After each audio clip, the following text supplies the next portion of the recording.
In search of Dharma. 7. Dharmas in a secular age. Hundreds of millions of people now say they are spiritual but not religious. That is not the absence of a Dharma. It is the search for one, carried out by people who have lost the old foundations but kept the old need.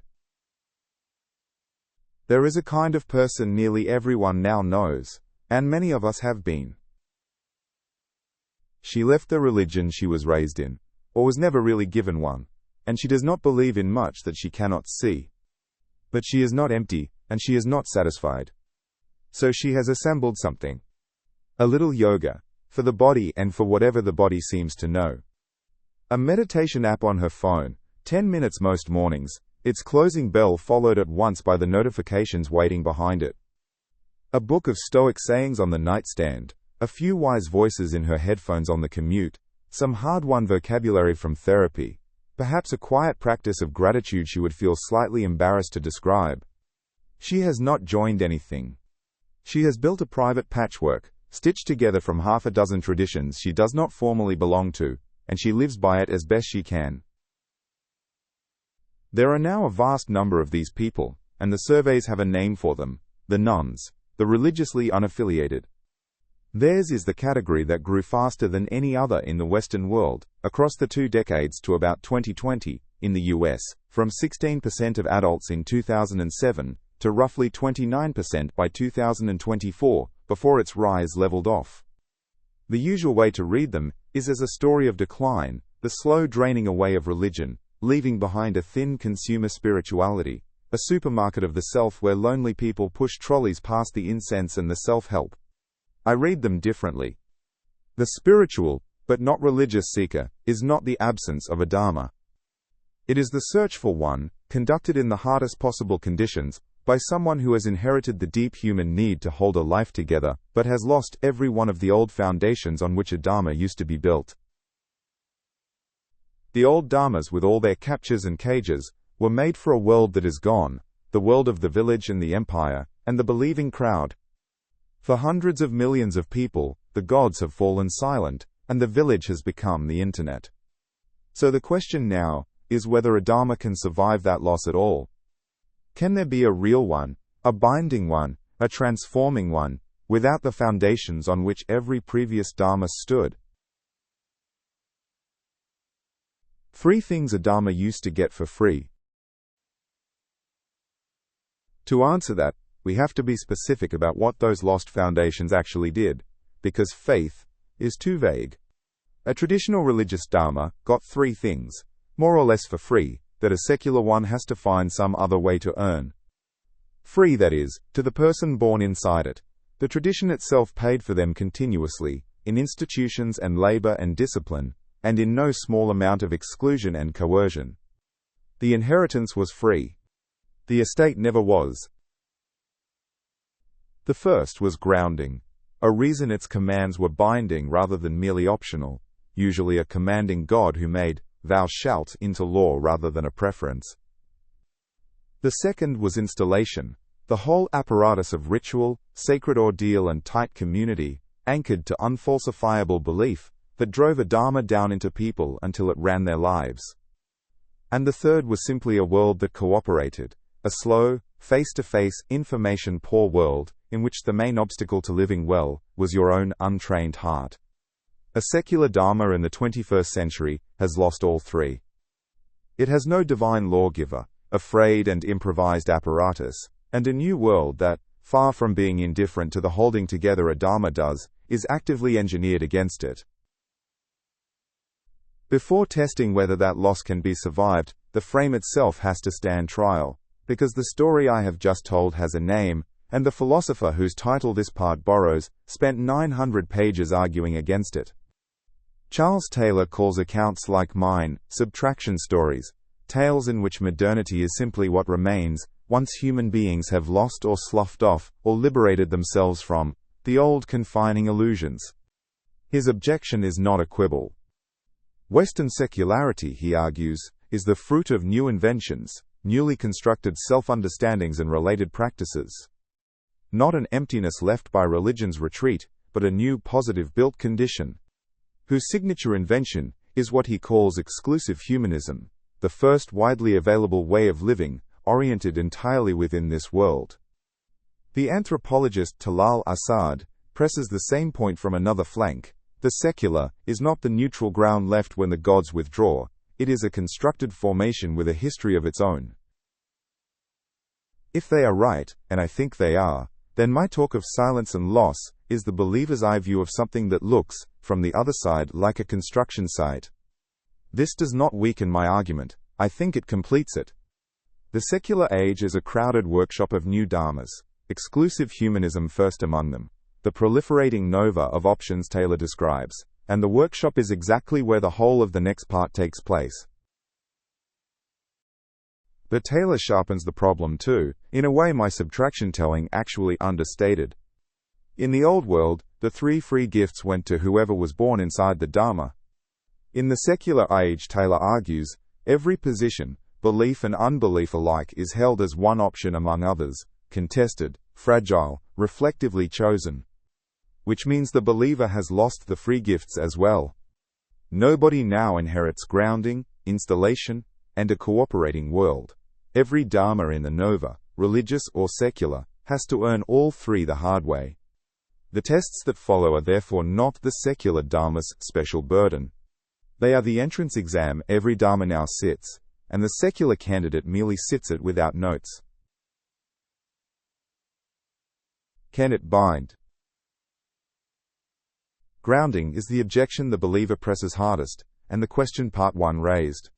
Without a God behind it, the challenge runs, a Dharma cannot really bind anyone.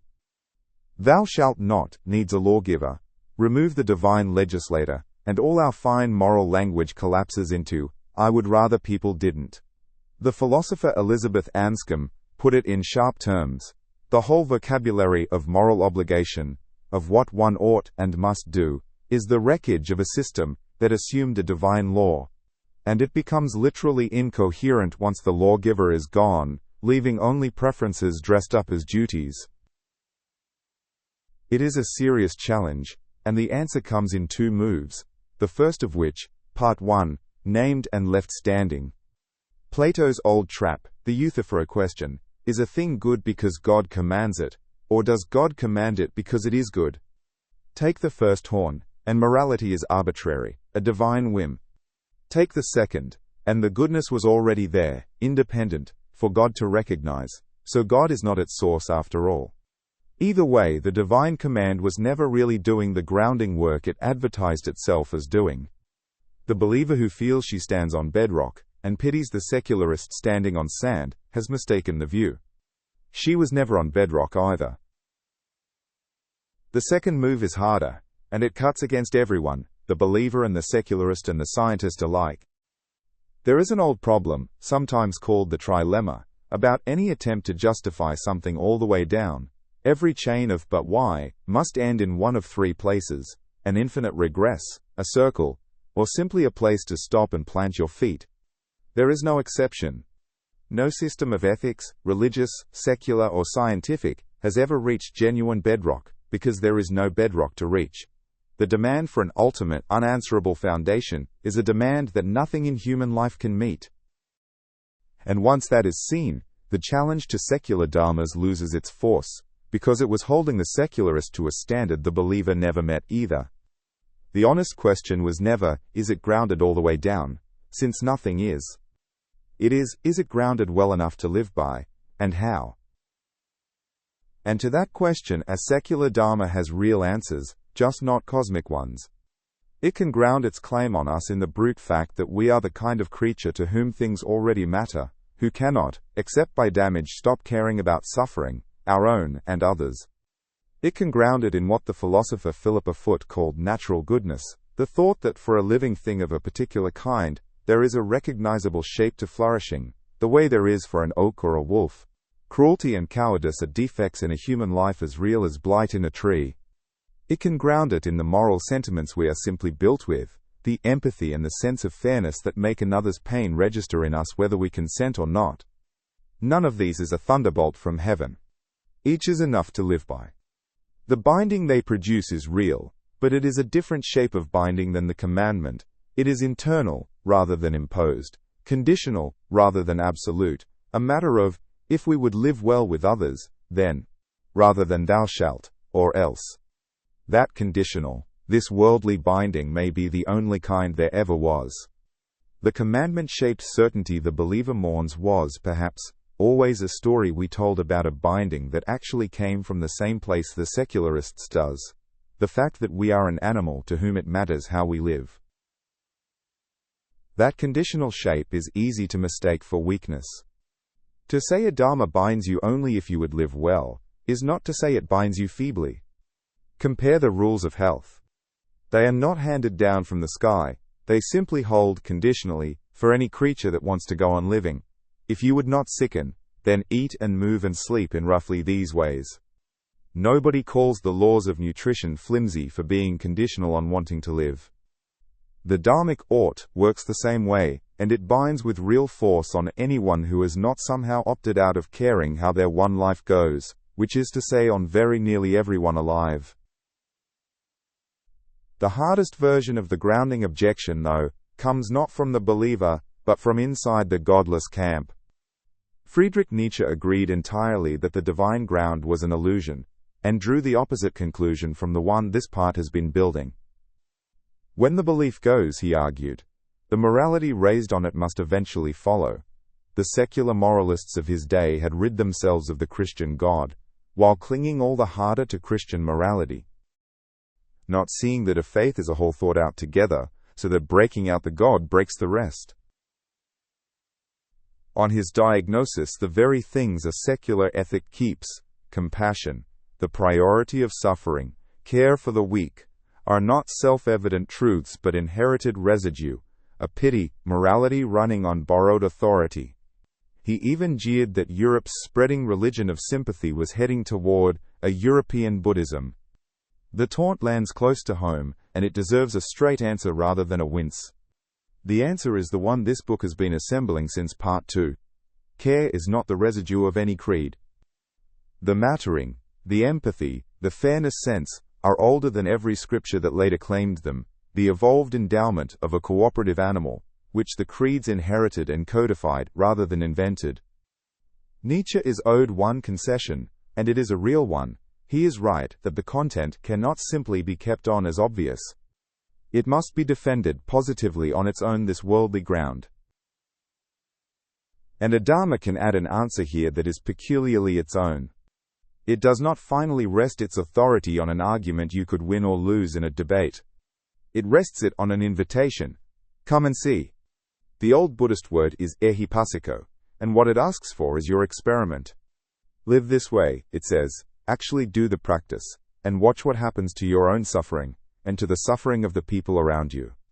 The grounding, on this view, is a result discovered inside a life, and that relocates the whole question from the heavens down to lived consequence, which is exactly where a secular age can still test it. It is a humbler foundation than a commandment, but it is also one you can actually check. Can it install?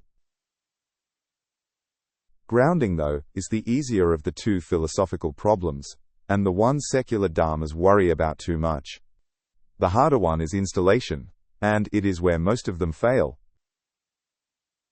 A dharma gets inside a person not by argument, but by drilling, by ritual, repeated practice, and tight community, driven below conscious thought, until it runs a life. And part of what made that drilling stick, historically, was that it was anchored to claims one could never test, and so never disprove. A secular dharma throws the unfalsifiable anchor overboard on purpose. The question is whether the apparatus still works once that is done, and the answer is that it sometimes does and often does not, and the difference between the two outcomes is the most practical thing a seeker can learn. Take an ancient practice, lift the one technique out of the demanding ethical and communal hole it grew in, and sell that technique on its own, as a tool for feeling better. This is what happened to mindfulness. Pulled out of Buddhism and packaged as an 8-week stress reduction course, it spread to clinics and corporations and schools, and on its own narrow terms, it works. The careful studies find real if modest reductions in anxiety and pain. There is nothing wrong with a clinical tool doing clinical work. Nobody faults an analgesic for not being a way of life. But as a Dharma, it was hollowed out in the lifting, which is why the nickname McMindfulness has bitten so hard. Stripped of the ethics that once gave it a direction, mindfulness became a way of helping stressed and exploited people tolerate the conditions that were stressing and exploiting them. A tool for making a worker more productive rather than a person more free. The lesson is brutal and clear. Efficacy is not transformation. A practice can be clinically proven to work, and have entirely lost the point. But the other outcome is real, and it is why this is not a counsel of despair. One can strip the metaphysics and keep the whole bundle, the practice and the ethics and the community together, and put something this worldly in the place the old supernatural anchor used to hold. This is what the former monk Stephen Batchelor calls secular Buddhism, or better, secular Dharma. He lets the rebirth and the karma fall away as the cultural packaging of ancient India, and keeps the contemplative practice, but, crucially, he does not keep only the soothing technique. He deliberately puts the ethics back, and widens them, insisting that the practice must turn on racism and injustice in the world, as much as on greed and craving in the self, exactly the social dimension that McMindfulness had dropped. One doctrine in that discarded packaging deserves a second look before it goes, because the rule being applied, reconstruct, don't extract, applies to it too. Karma can be let fall with the rebirth it was wired to, or indicted, wedded to caste, the doctrine that told a man his station was his own past deeds collecting their debt, until Ambedkar led 500,000 people out from under it. But there is a third option, the argument should at least name. Karma naturalized, as a this-worldly technology of intention and consequence. The Buddha himself defined karma as intention, and read that way the doctrine asserts things a secular ethic can keep with a straight face. That intentions shape the actor who holds them, each choice grooving the next. Which is part 5's habituation machinery, in ancient dress. That consequences propagate through a community, whether or not anyone is watching, which is part 2's reputation machinery likewise. And that no ledger is kept anywhere else. Rebirth was the packaging. The feedback loop was the point. I flag this reconstruction rather than perform it, since performing it would be a book of its own. But a secular Dharma that admires Batchelor's method should notice that the method does not have to stop where Batchelor stopped. Or look at the quiet success story of modern Stoicism, which translated so cleanly into the secular world that it literally became a school of psychotherapy. The founders of cognitive behavioral therapy openly credited Epictetus. His line, "Men are disturbed not by things, but by the views which they take of them," is the seed of the whole method. The historian of ancient philosophy Pierre Hadot reframes the entire project. Ancient philosophy, he showed, was never mainly a set of doctrines, it was a way of life, a body of spiritual exercises practiced daily, and that practical core withered only later, when philosophy hardened into something merely read and argued about. On Hadot's reading, secular translation at its best is not a theft from religion at all. It is a recovery, a restoring of the lived, practiced, transforming core that the traditions themselves had often buried under doctrine and institution. Secular translation has a transferable structure rather than being one tradition's lucky accident. The very same operation has been performed inside Christianity. The Anglican theologian Don Cupid, in a book bravely titled Taking Leave of God, argued that religious language can carry our deepest human and ethical aspirations without pointing to any supernatural being out there at all, sustaining a this-worldly practiced spirituality with the metaphysics politely set to one side. Strip the supernatural, keep the practice and the ethics, reground the whole thing in this life. It is precisely Batchelor's recipe cooked in a different kitchen, and the two men recognized each other as kin. From the successes and the failures together, a clear rule emerges. A secular translation keeps its transforming power when it does three things. It preserves the whole bundle of practice, ethics and community, rather than lifting out the technique alone. It supplies this worldly replacement for whatever the old metaphysics used to do, the binding and the motivating and the enduring. And it stays a way of life one practices, rather than a worldview one merely holds. Do all three and a Dharma can survive the loss of its gods. Do none of them, keeping the soothing technique, and discarding the rest, and the result is simply another McMindfulness. The bundle has a third strand though, and it is the one the modern world is least able to supply. A Dharma installs through community, through a real and present we, the congregation that drills the practice together and holds its members to it, the people whose watching eyes make the commitment cost something. And community is exactly what the secular and the digital age have thinned almost to nothing. The self that modern life produces is what its communitarian critics call the unencumbered individual, cut loose from the dense web of relationships that older Dharmas simply took for granted, and increasingly, that self meets other selves only through a screen. Our seeker with her app and her book is trying to install a Dharma essentially alone, which is a little like trying to learn a language with no one to speak it to. She can keep the practice on her own, and even, with effort, the ethics. The we is the hardest part to rebuild from scratch, and a Dharma, without a we, struggles to get beyond the surface of a single private life. This, more than the missing God, may be the secular Dharma's deepest practical wound. Sumarah, the Javanese fellowship of total surrender we looked at in Part 4, looks like the strongest card in the secular Dharma's hand, and, as a model, in some ways it is, a living, non-Western tradition, now 90 years old, that practices without scripture, guru or creed, that asks nobody to convert, having nothing to convert them to, so that Muslims, Christians and Buddhists sit together and remain what they are, that tells its members to accept nothing on faith. We differ from religions, within which people accept God on faith, and without knowledge, its first chairman said, and that installs precisely through the we, the modern seeker lacks. A weekly circle, and a guide attuned to the room, transformation by sitting together rather than by doctrine. Most of what the three-part rule demands was achieved in Java decades before any Western experiment began, and that is worth saying plainly. The institutional half of the problem, practice without priesthood, and the epistemological half, conviction without creed, are demonstrably solvable, because a small fellowship solved them, and has held the solution for 3 generations. But the rest of the story cuts the other way. When Sumarah's own practitioners devised a religiously neutral, relaxed meditation for officials and foreigners, the leadership ruled from inside that meditation without God, led to void and not God. The apparatus was removable, but the theism was the point. Even that ruling, though, has a shadow that could not be named while the Indonesian New Order stood. It was issued under a state that had, after the massacres of 1965, treated atheism as communism's twin. No statute ever named it. None was needed to make it lethal to profess, and made priority to God the price of a movement's legal existence. So, how much of the floor was devotion? How much the pious etiquette that opens all Indonesian public speech?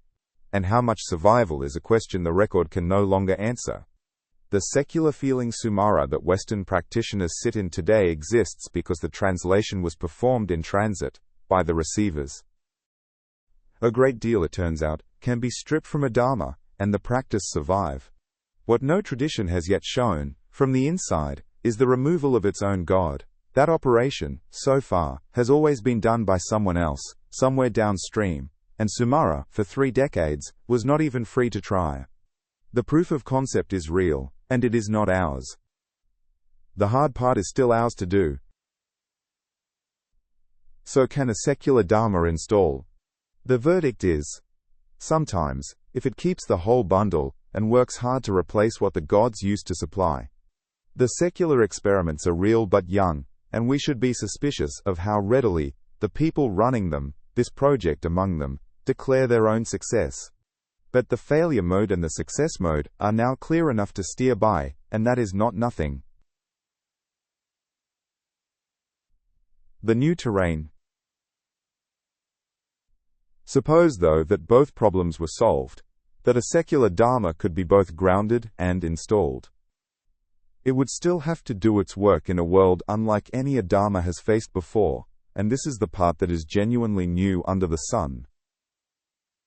Nearly every Dharma in history was built on the working assumption that the main obstacle to living well sat inside your own skull, your own craving, your own distraction, your own untrained mind.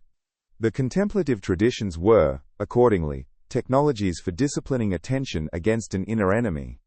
The outer assault is not wholly new. The last century's advertisers, propagandists and broadcasters had already begun it.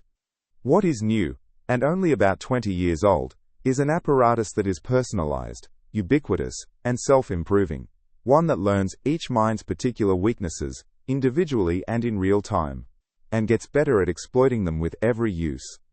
The enemy is no longer only inside us, and no longer generic. It is outside us, industrialized, very well funded, and it knows you. We have built, in a single generation, what its own critics call the attention economy, an enormous apparatus whose business is the capture and resale of human attention. Our gaze is the product, the feed is the bait, and the bait is engineered, with enormous skill and oceans of data, to hijack the very reward systems evolution gave us.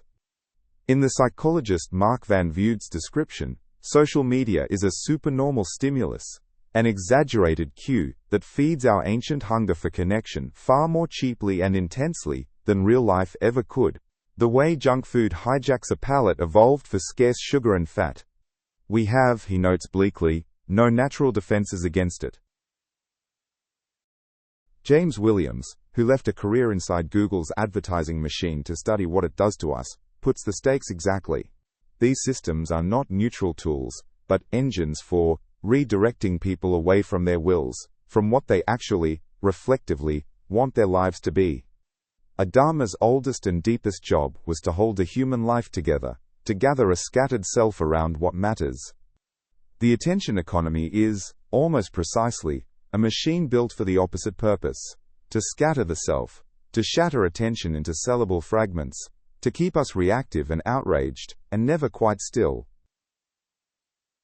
Private attention is only half the damage. The rest falls on the shared world we attend to together. The old gatekeepers of information, for all their faults, are gone, and into the gap pours an undifferentiated flood. The best-known study of how falsehood moves through a social network found it spreading further and faster than the truth, and the usual explanation is that outrage is the most engaging product of all. I would not lean the whole weight of an argument on that finding, which concerns one platform in one period, and which later researchers have worked hard to qualify. But you do not need the strong version. It is enough that the sorting is done by engagement rather than by truth, and that nobody designed it to care about the difference. Worse, the very act of publicly broadcasting a conviction tends to harden it, so a medium built for endless broadcasting is also a machine for making everyone more certain and less movable. The new age does not tame the failure modes traced earlier, it amplifies and accelerates them. The purity spiral that once took a generation to consume a community can now run its course in a weekend. And the lethal fence between us and them is rebuilt 1,000 times a day by systems that have quietly learned that division holds attention better than peace. A Dharma for this terrain is not facing the old slow drift of a wandering mind. It is facing an adversary that gets cleverer every quarter. This forces something new on any Dharma that means to survive here. The old contemplative move, work on the self, train one's own mind, is necessary but no longer sufficient. Because no amount of private inner discipline can hold out indefinitely against a billion-dollar industry engineering our weaknesses in real time. A digital age Dharma has to work on the environment as well as the self, on the design of the machines, on the rules that govern them, on the shared structures of attention. The contemplative traditions were never hermetically apolitical. Monasteries negotiated with kings, and patronage shaped what could be taught.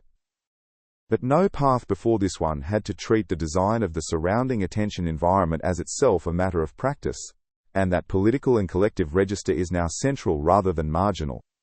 The new register is audible in the people groping toward it. The writer Jenny Odell's call to resist the colonization of our attention by reattaching it to place and community and the physical world. or the movements pressing for a more humane technology that would be built to serve our intentions rather than to farm them. And the deepest irony of all, the single most celebrated secular Dharma of our time, mindfulness, has itself been swallowed whole by the attention economy, sold back to us as the very coping tool that lets us endure the machine, the same hollowing McMindfulness names. The cure has been digested by the disease. Any real Dharma for this age has to be more than a better way of putting up with it. One thing does not change in all this, and it points to the resource a new Dharma has to draw on. The deepest contemplative traditions never treated attention as a neutral spotlight to aim wherever one pleased. In Buddhism, the relevant idea is not bare attention, but something closer to appropriate attention, a noticing already shaped by ethics and intention, and woven into the whole question of how to live. The attention economy, by reducing mindfulness to a content-free knack of just noticing, severed attention from that ethical core, and that severing is exactly what made it so easy to capture and resell. A real digital age Dharma is therefore partly a recovery, the same move Hadot described. It restores the old truth that what you attend to, and how, is already a moral act, the very fabric of the person you are slowly becoming. And it has begun to grow its own concrete practices. The writer Cal Newport's digital minimalism is recognizably an installation practice in the old sense. A month-long declutter, a deliberate, almost ruthless pruning of the apps and feeds back down to the few that serve a chosen value.